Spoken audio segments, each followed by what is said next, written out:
Hello everyone, welcome to online schooling. मैं प्रिया मेहता और जैसा कि आप जानते हैं हम एनसीईआरटी ज्योग्राफी का लास्ट चैप्टर कर रहे हैं जिसका नाम है रेगिस्तान में जीवन। इस चैप्टर की पिछली वीडियोस में हम आधा चैप्टर ऑलरेडी कवर कर चुके हैं जिसमें हमने गर्म रेगिस्तान यानी कि सहारा के बारे में पढ़ा था। हमने अफ्रीका के बारे में कुछ जानकारी ली थी कि सहारा डेजर्ट के आसपास कौन कौन से अफ्रीकन कंट्रीज़ हैं। साथ ही हमने देखा था कि सहारा डेजर्ट में लोग किस तरह से रहते हैं। तो चलिए आज की वीडियो शुरू करते हैं एक नए टॉपिक के साथ जो है ठंडा रेगिस्तान यानी कि लद्दाख। पिछली वीडियोस में हमने देखा कि रेगिस्तान जो है वो सिर्फ गर्म ही नहीं होता है बल्कि ठंडा भी होता है। एक्सट्रीम क्लाइमेट यानी चरम जलवायु रहती है रेगिस्तान में, या तो बहुत ज़्यादा गर्म होता है या फिर बहुत ज़्यादा ठंडा होता है। गर्म रेगिस्तान हमने पिछली बार पढ़ा, गर्म रेगिस्तान में सहारा डेजर्ट जो कि अफ्रीका में है। आज हम ठंडा रेगिस्तान पढ़ने वाले हैं जो लद्दाख में है। और आप सभी को पता होगा कि जम्मू कश्मीर और लद्दाख अब दोनों अलग अलग केंद्र शासित प्रदेश बन गए हैं। ये मैप आप देख सकते हैं। इस मैप में आज हम फोकस करने वाले हैं लद्दाख पर। लद्दाख जम्मू कश्मीर के पूर्व में स्थित है, ये तो आप देख ही सकते हैं। और इंडिया के मैप में अगर देखें तो सबसे ऊपर लद्दाख ही है। ये एक ठंडा रेगिस्तान है जिसके उत्तर में अगर हम ध्यान से देखें तो कराकोरम पर्वत श्रेणी है यानी कराकोरम माउंटेन्स, और दक्षिण में यानी साउथ में देखें तो जास्कर पर्वत है यानी जास्कर रेंज जिसे हम कहते हैं। लद्दाख से होकर बहुत सारी नदियाँ बहती हैं जिसमें से सबसे मेन नदी जो आपको याद रखनी है वो है सिंधु नदी। आप मैप में देख सकते हैं सिंधु नदी जो है वो लद्दाख से बहती है, ये आपको याद रखना है। साथ ही साथ यहाँ पर बहुत सारी गहरी घाटियाँ और महाखंड जिसे हम गॉर्ज कहते हैं उसका निर्माण होता है। और लद्दाख में बहुत सी हिमानियाँ हैं जैसे कि गैंग्री हिमानी जिसे हम ग्लेशियर्स कहते हैं। लद्दाख की ऊंचाई कारगिल से लगभग 3000 मीटर्स से लेकर कराकोरम में 8000 मीटर से भी बहुत ज़्यादा पाई जाती है।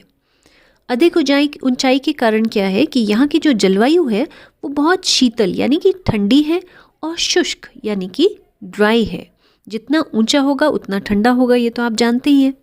इतनी ऊंचाई होने के कारण यहाँ पे वायु की बहुत पतली परत है जिसकी वजह से सूर्य की जो गर्मी है वो बहुत तेज़ महसूस होती है।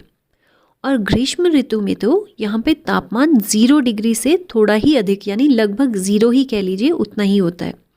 और रात के समय यहाँ का टेम्परेचर इतना कम हो जाता है -30 डिग्री सेल्सियस से भी नीचे चला जाता है यानी एवरीथिंग गेट्स फ्रीज्ड हियर। अब शीत ऋतु में तो आप समझ ही सकते हैं कि यहाँ पर बहुत बर्फीली ठंड हो जाती है और तापमान जो है वो लगभग -40 डिग्री सेल्सियस से नीचे ही रहता है। तो आप समझ सकते हैं कि यहाँ पर जीवन कितना ज़्यादा मुश्किल होता होगा। और यहाँ पर अगर वर्षा की बात करें तो पूरे साल 10 सेंटीमीटर प्रति वर्ष से भी कम वर्षा होती है। बर्फीली हवाएं तो यहाँ चलती ही होंगी, ये तो आप समझ ही पा रहे हैं, है ना। और तेज़ जलने वाला सूर्य का ताप का अनुभव भी होता है क्योंकि यहाँ पे सूर्य की किरणें जैसे मैंने आपको बताया बहुत तीखी अनुभव होता है, बहुत तीखा सूरज यहाँ पर महसूस होता है।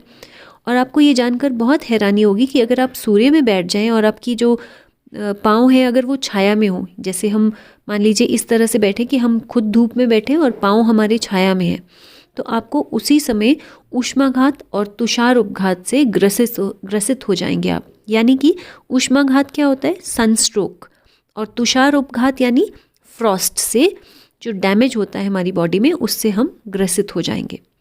अब बात करते हैं यहाँ पर वनस्पति और प्राणी जात यानी पेड़ पौधे किस तरह के रहते हैं और एनिमल्स कौन कौन से पाए जाते हैं।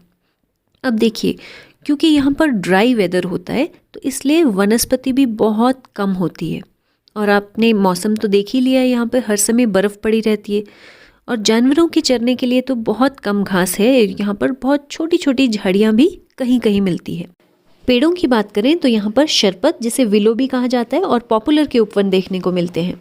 साथ ही खुरमानी, सेब और अखरोट जैसे फल यहाँ पर पाए जाते हैं। और अगर पक्षियों की बात करें तो यहाँ पर पक्षियों की तो बहुत ज़्यादा वैरायटी देखने को मिलती है जिसमें रॉबिन, रेड स्टार्ट, तिब्बती स्नोकॉक, रेवन और हूप जैसे पक्षी पाए जाते हैं। और इनमें से कुछ पक्षी प्रवासी पक्षी हैं। प्रवासी पक्षी तो आप जानते ही होंगे जो मौसम के बदलने पर एक स्थान से दूसरे स्थान पर चले जाते हैं।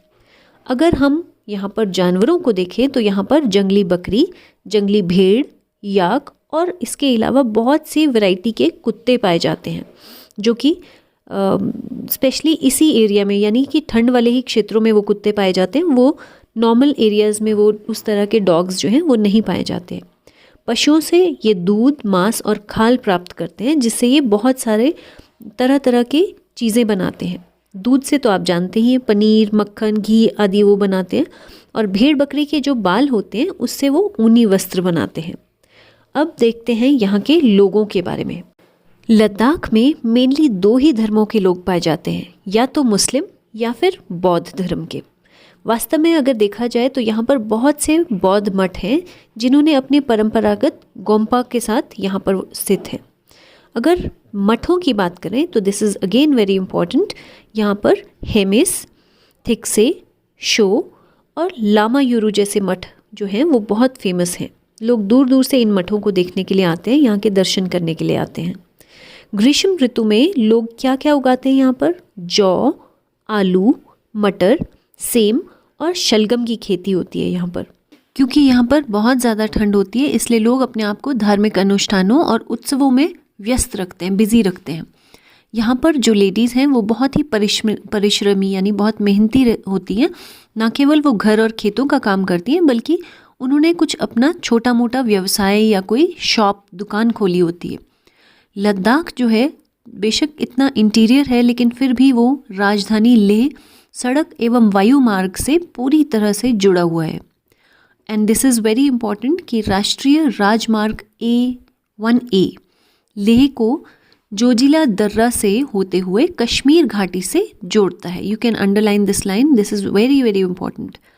राष्ट्रीय राजमार्ग 1A लेह को जोजिला दर्रा से होते हुए कश्मीर घाटी से जोड़ता है।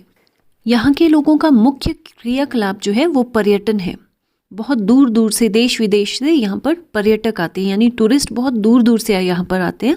और वो क्या देखने के लिए आते हैं? वो आते हैं गोम्पा दर्शन के लिए, घास के मैदान और हिमनदों की सैर करने के लिए बहुत दूर दूर से आते हैं। और साथ ही साथ यहाँ पर जितने भी धार्मिक उत्सव होते हैं, अनुष्ठान होते हैं, उनके लिए भी पर्यटक बहुत दूर दूर से आते हैं यहाँ पर। तो ये सब हमने इस चैप्टर में देखा। आई होप आपको पूरा चैप्टर समझ में आया हो और एग्जाम्स के लिए आप अच्छे से प्रिपेयर कर पा रहे हो।